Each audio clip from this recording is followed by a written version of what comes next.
ለምሳሌ የምጠይቃችሁ እዚህ መጽሐፋችሁ ላይ የሚገኙ ነገሮች በጠቅላላ ፕሮፌሽናል ያደርጓቸዋል but they will not make you successful የመጨረሻ የምትነፍሱባት ቀን እቺ ብትሆን ኖሮ ምን ታደርጉባት ነበር?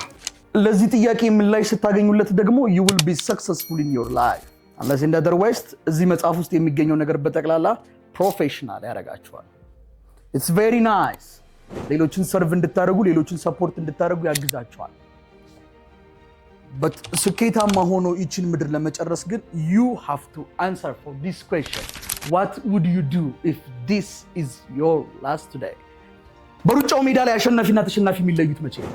ሩጫው ሲጀመር ነው መሃል ላይ ነው ወይስ ሲጠናቀቅ ነው? በዚህ ምድር ላይ አሸናፊ የሚለየው ሲጠናቀቅ ነው። ጉድጓድ ልገቡ ስትል ነው አሸናፊውና ተሸናፊው የሚለየው እንጂ አሁን ያማረ ልብስ ለብሶ የሚሄደው ቆንጆ መኪና የሚነዳው ሁሉ ህይወትን ያሸነፈ አይደለም።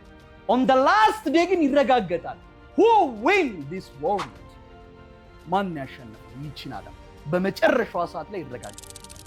one day ይመጣል ልጆቻችሁ አልሰራ የሚሉበት እግሮቻችሁ አልንቀሳቀስ የሚሉበት ትንፋሽ ጥር የሚላችሁ ካልጋ ላይ መነሳት የሚያቀታችሁ ያቺ ቀን ትመጣለች። on that day ግን ትናንትናችሁ ስታስቡት ፈገግ ትላላችሁ ወይስ ታዝናላችሁ? so perfect የሆነን ህይወት በዚህች ምድር ላይ ለመምራት ምን ጊዜም ባይምሯችሁ ውስጥ maybe እቺ የመጨረሻ ቀን ብትሆን ኖሮ ምን አደርግባት ነበር ብላችሁ አስቡ። አንድ ውሳኔ ከመወሰናችሁ በፊት እቺ የመጨረሻ ቀን ብትሆን ኖሮ የትኛው ምርጫ መርጥ ነበር? ለድሆች መስጠት ወይስ አለ መስጠትን መርጥ ነበር? የምትሞቱበት ቀን እስከሚነገራችሁ ድረስ አጣበቁ። ንስሐ ገባ ነበር። ለምን ዛሬ ንስሐ ገቡ?